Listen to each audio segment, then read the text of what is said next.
Talagang palaisipan. Ano kaya ang kalagayan at ano kaya ang naisip ngayon ng mga kandidato ni Digong Duterte, okay, ng dating Pangulo, na PDP laban, na kailang political party.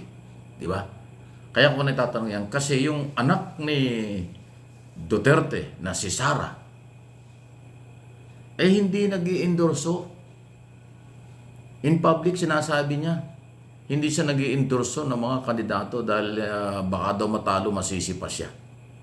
Hindi ko maintindihan kung anong klase mga statement yan. Yan ba statement ba yan ng gustong tumulong o statement ng taong naninira? Kasi iba yung kanyang sinasabi in public kaysa sinabi niya, kaysa sa doon sa mga, meron na kasi lumabas na mga ilang advertisement na mayroong isang kandidato, piling-piling nga lang, hindi talaga lahat, ini-endorso ni Inday for senador. Pero ngayon sinasabi niya, hindi rin siya nag-i-endorso. Ano yun? Ano yun? Sinubuan lang siya, napilitan lang. Paano ngayon paniniwalaan kung sino man yung kandidato na in-endorso ni Inday, Sara Duterte, sa advertisement, paano ngayon paniniwalaan seryoso si Inday doon? Si Sara?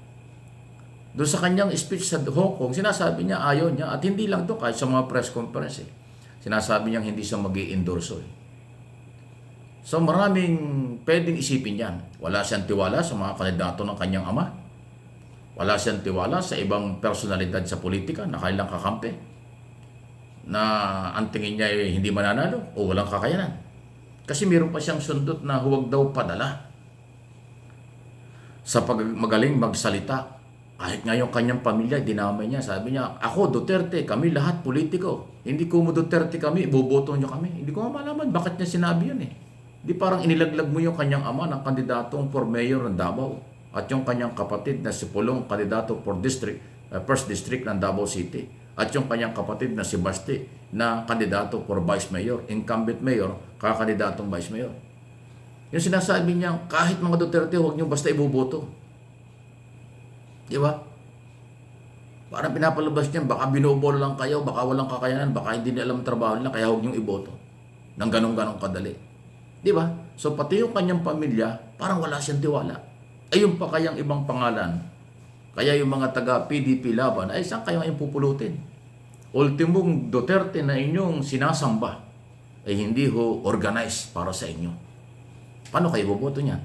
Kaya pala hindi lumalabas sa mga survey ang karamihan sa inyo. Pangalawa, yung mga artista.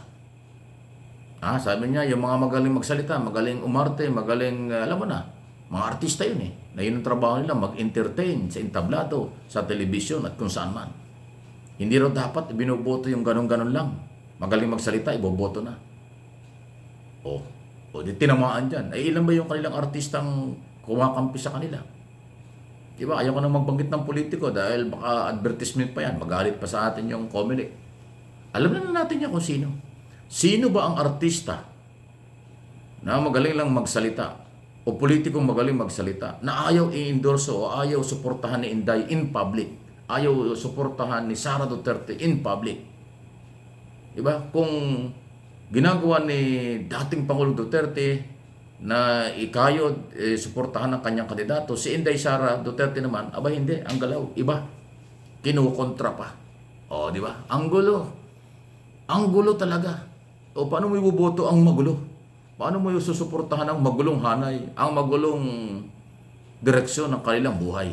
Yan. Okay? Again, sa inyo nang gagaling ang mga isyong pinag-uusapan. Ang aking mga channel ay nagbibigay lang ng opinion at analysis sa kung anong nangyayari. Ayaw ko nang iparinig yung ibang mga video dahil kasi parang redundant na lang pero alam naman natin, public knowledge na yan dahil lumalabas sa ibang mga balitaan ang mga pinagsasasabi ni Sara Duterte at ng kanilang pamilya. Ayan po yan. Hindi ko alam kung bahagi ng kanilang gimmick yan para pag-usapan sila kasi sa politika, good or bad, still publicity. Pero ako naman at ang aking paniniwala at aking sinasabi sa inyo ng aking mga followers, subscribers at viewers, huwag tayong padala sa drama. Kung sila nagdadrama, for publicity lang para pag-usapan, recall ng kailang pangalan, hindi yan ang kailangan natin. Ang kailangan natin ay may katapatan, may kakayanan, may puso at susunod sa mga programa ng gobyerno at mga batas natin. Huwag personalin. Ang problema ng bansa ay harapin. Kung ano ang problema ng bansa, ilatag nyo ang inyong mga panukalang batas, ang inyong plataforma de government, plataforma sa gobyerno. Ano ang inyong gagawin at kayang gawin pagka kayo ay pinagkalooban ng taong bayan na maging senador. Yan ang kailangan natin. Yung mga drama, publicity, gimikan, para mapag-usapan, para ma-recall ang pangalan, lumang politika yan. Hindi yan uubra talaga. Okay? Sa kanya na mismo nang galing, sa kanya nang galing, na hindi ko mo kilala, magaling magsalita, iboboto na. Tama yon. Huwag natin gayahin talaga yan. Yung aking sinasabi from day one until now at gagawin ko hanggang sa dumating ang eleksyon. Hanggat kaya nating sabihin ang lahat ng paliwanag base sa ating pag-aaral para hindi kayo malinlang, para hindi kayo maging biktima ng mga voters dito at sa ibang bansa. 71 or more or less ganun. 70 million ang registered voters. Huwag na huwag tayong magkakamali. May prinsipyo, katapatan sa mamamayang Pilipino. Ang kailangan natin, ang loyalty ay sa mamamayang Pilipino, hindi sa kung kaninong political party o kung sino mang personalidad sa politika. Kasi pag yan ang loyalty nila nandoon, hindi yan magiging neutral. Hindi yan gagawa ng para sa bayan. Gagawin yan ay para lang sa kanyang pinagkakalooban o kanyang kung saan siya mayroong loyalty. Tandaan nyo yan. Kahit na sino, local o national. Pag sila kumakandidato dahil ang partido at ang pangalan ng politiko ang kanilang sinasanto o kanilang laging sinasabi, hindi pwedeng pagkatiwalaan niya. Dapat una ang bayan bago ang sarili. Una ang bayan bago ang anumang mga bagay-bagay. Okay? Paalala lang po yan.